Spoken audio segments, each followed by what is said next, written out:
A serious crash on a busy road in Lexington caused major traffic issues this morning. I'll have details coming up.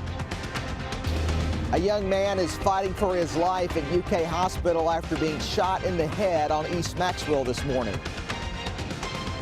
Yeah, we look good the rest of the day. I see no problems whatsoever. However, you got to look north of us because here comes a little complex that's going to be rolling our way. Do we see rain out of this and when?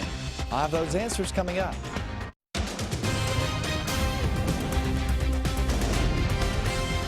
This is WKYT News at Noon. Good afternoon from WKYT News. I'm Barbara Bailey. I'm Bill Bryant. Here's what's happening at noon here on this Thursday. At least 2 people are at the hospital this midday, one of them fighting for his life after a serious crash on a busy Lexington road during the morning rush. It happened a little after 7 o'clock this morning at the intersection of Man o' War and Sir Barton in Hamburg area. WKYT's Michelle Chamberlain is at the scene where the road is now back open. It's our top story at noon. Michelle? A serious crash on this major intersection of Man o' War caused serious backup issues this morning in Lexington for nearly 3 hours. It's a nightmare, you know, just sitting through it. I've been sitting in traffic for about 45 minutes to an hour just trying to get through here. Justin Norris decided to pull over after sitting in traffic as Lexington police dealt with a serious crash this morning. Police say just after 7 o'clock, a man driving the silver station wagon was turning left on Pleasant Ridge Drive from Man o' War when he was struck by the white car traveling down the outer loop of Man o' War. Both drivers were taken to the hospital, one person, we are told, in very critical condition. It's depressing. I send my prayers out to the family of this man and everything like that. Just after 10 o'clock, the cars were towed away and roads opened back up here on this major intersection that caused serious traffic delays in Lexington this morning. In Lexington, Michelle Chamberlain, WKYT. Michelle, thank you. A third car was also clipped in the crash. The driver of that car was not hurt. The first of 2 memorial services is underway in Louisville this midday, honoring the champ Muhammad Ali. This is a live look right now at the prayer service going on at Freedom Hall. It is open to all, but it is meant especially for Muslims to say goodbye to a man who many consider to be a hero within their faith. The legendary boxer from Kentucky died last week after a long battle with Parkinson's disease. We'll have much more from the service coming up in a live report on WKYT News in a few minutes at 12:30. There is a petition to replace a statue of a Confederate leader inside Kentucky's Capitol Rotunda with a tribute to Ali. Lexington attorney Jonathan Miller has told WKYT, of course he's a former state treasurer, that he's been leading the push for more than a year. There were calls to remove the Jefferson Davis statue last year after that mass shooting at a historically black church in Charleston, South Carolina. But a commission voted in Frankfort to keep the Davis statue in place. The search continues this midday for 3 suspects after a young man was shot in the head overnight while walking near the UK campus. It happened around 3 o'clock this morning on East Maxwell Street near Rose Street. WKYT's Phil Pendleton has the latest on the investigation in this Crime Tracker report. Phil? The violence happened here on East Maxwell between Rose Street and Linden Walk about 3 o'clock this morning. We're told that a man and woman in their early 20s were walking when the man was shot in the head. The woman walking with the man who was shot told police she heard voices and heard a gunshot. The man she was with had then been shot. She told police she saw 3 men running away. Amanda Medford says her husband called 911 and the 2 ran outside to see the woman trying to help the man. A young white guy laying on his back on the sidewalk, a young white female kneeling over him doing chest compressions, screaming. Was he shot in the head? He was shot in the head, yes. There does not appear to be a motive for the violence at this time. Police say they do not believe it was an attempted robbery. In Lexington, Phil Pendleton, WKYT. Now, the man was taken to the hospital with life-threatening injuries. Police have not released his name. Testimony has resumed in day 4 of a high-profile Lexington murder case. Mark Taylor is accused of kidnapping and killing former UK employee Alex Johnson in December of 2013 and then dumping his body in the Kentucky River. Well, this morning, the man who says he was an accomplice in the crime took the stand against Taylor. WKYT's Rebecca Smith is at our live desk to tell us what has happened in court so far today. Well, the courtroom heard testimony from Timothy Ballard today. He told the court he heard Alex Johnson take his last breath in the backseat of Mark Taylor's Mercedes. Police say Taylor and Ballard got Johnson into their car, beat him to death, and dumped his body in the river. Ballard described Mark Taylor and Alex Johnson as best friends and business partners, but says on the day of Johnson's murder, Taylor was acting out of the ordinary. Ballard says he would drive Taylor around, and the day of the murder was no exception. He says they drove over to Johnson's house, and after a couple of minutes, Johnson got into the car with Taylor. Ballard says Taylor choked Johnson from behind and then pulled him into the back seat. He says there was a lot of cussing, and he knew Johnson was dead when he heard his last breath. At this point, Mr. Ballard, what did you know about what was going to happen that evening? Mr. Taylor talked about killing Mr. Johnson. He said he was going to choke him and then beat him. Did he ask you to participate? He asked me to drive. So Ballard says the pair went back to Taylor's garage where he helped put Johnson into a barrel head first. He told the court when he got back from dumping the barrel, Taylor was cleaning out the Mercedes. At the live desk, Rebecca Smith, WKYT. Some stark testimony today. The defense has started its cross-examination. Our Caitlin Sentner will be in court all afternoon, and you can follow her tweets at WKYT.com and, of course, reports later in the day. Police are investigating a burglary after a woman says she woke up to find 2 strangers inside her Lexington home. The woman says one of the men stole her cell phone, so she walked to the Walgreens near her home on Fairmont Court and called the police. She says both men were wearing hoodies and took off running when she woke up. Well, it's another pleasant day here in the Bluegrass with temperatures in the low 80s under sunny skies. But the sweltering heat and humidity are returning for the weekend. WKYT meteorologist Micah Harris is live in our First Alert Weather Center now with all the details. Yes, Micah. it's going to be really nice. I mean, it really is. It'll be a few degrees higher than yesterday, but yesterday was actually cool in some spots. Live sky camera, bright blue skies. That's what we're going to have the rest of the day. Temperatures are there in the low 70s down south, mid 70s central and northern zones. That means the rest of the afternoon expect upper 70s to lower 80s. Once again today, as we'll be just below average. So that's where we're going to sit, and it's still pretty pleasant. But that changes tomorrow because here comes a front that's going to be moving on in, not just a front to bring in warm air, but the possibility at a couple of rumbles of thunder. I'm going to show you when you can expect that rain and who's going to see it, because there is one area I expect that has the better opportunity than everybody else. I'm going to show you that coming up. All right, and here's a way to take advantage. You can enjoy a free movie under the stars in this good weather right here in Lexington. Douglas Park just celebrated its 100th anniversary, and to celebrate, the park's Centennial Commission is hosting free family movie nights throughout the summer. The first feature is Alvin and the Chipmunks Road Trip. It starts at 8 o'clock tonight. Well, Senator Bernie Sanders is right now meeting with President Obama at the White House about what is next. We'll have the latest on his future in the presidential race coming up on Kentucky's #1 Midday News.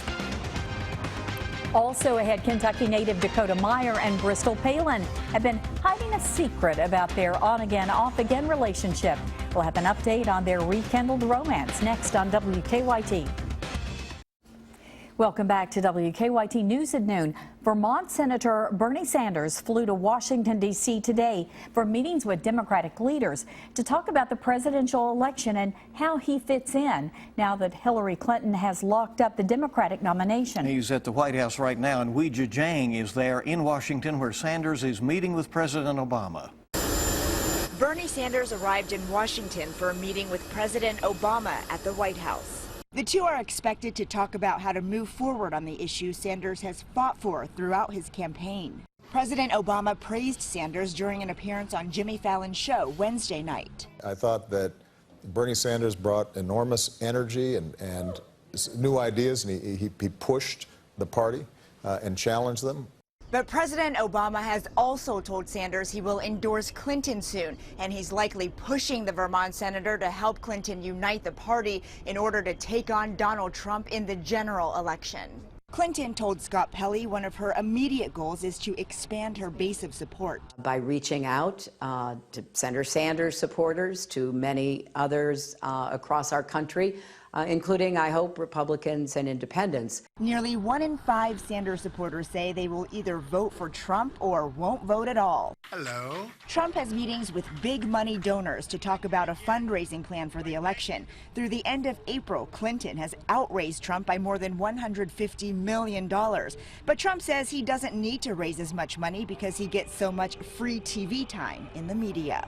Weijia Zhang, CBS News, the White House. Sanders is still campaigning for now. He has a rally planned for Washington, D.C. tonight. Democrats go to the polls there next Tuesday, and they're the last to vote in the nominating process.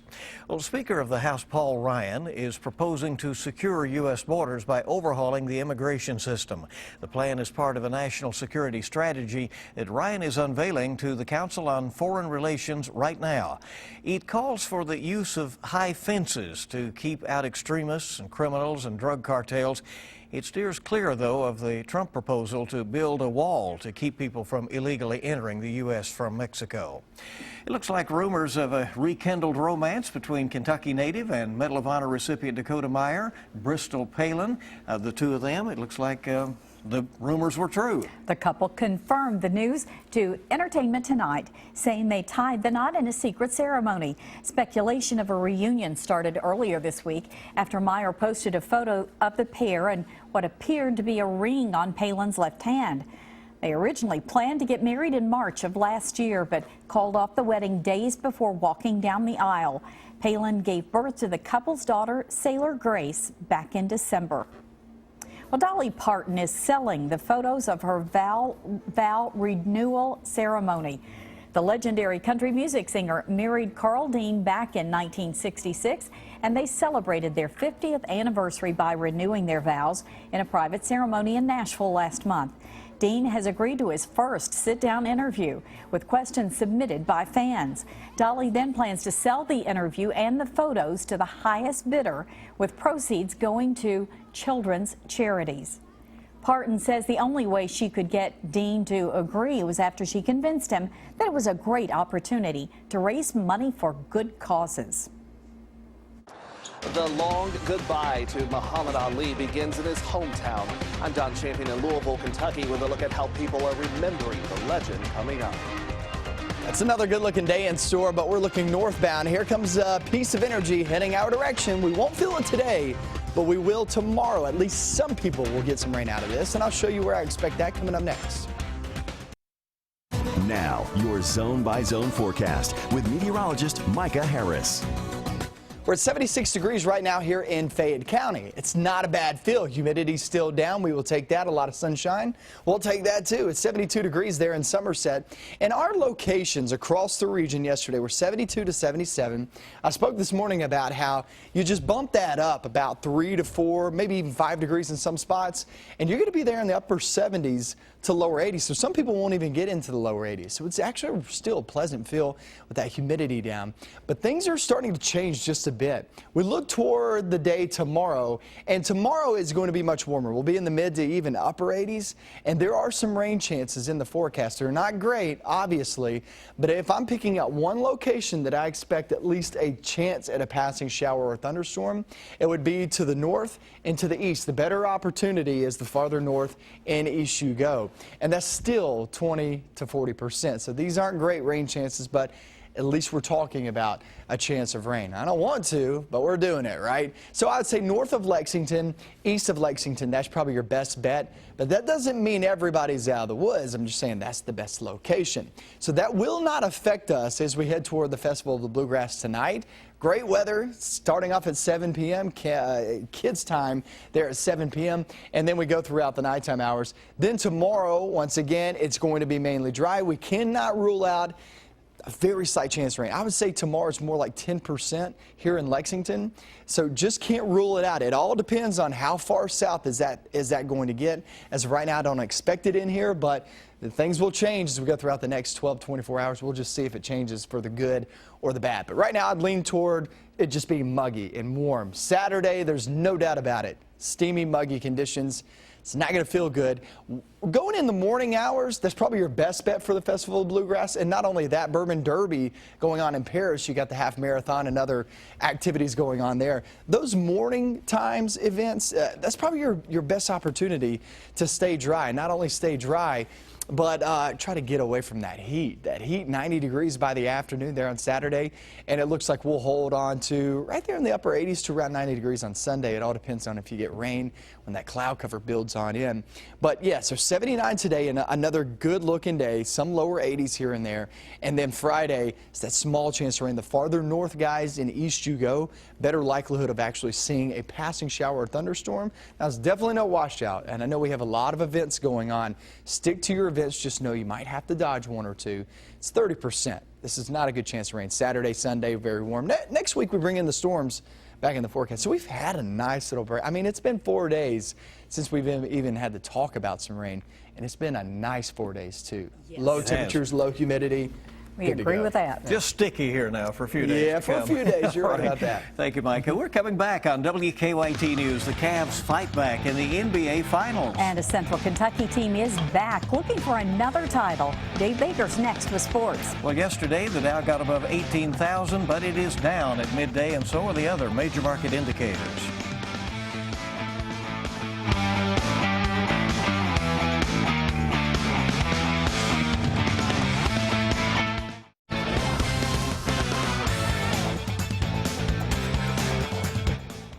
John Calipari hasn't shied away from his belief that Kentucky is a player's first program and that his first job as Wildcat coach is to get the players who have put their trust in him ready for the NBA. And as each day passes, it looks like Jamal Murray is really, really ready.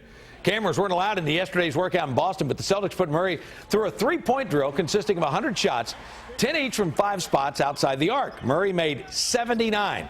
That's a record for the Brad Stevens era in Beantown, and that's a whole lot of bow and arrow work, too. Jamal, do you think you're the best player in this draft? Yeah, I believe so.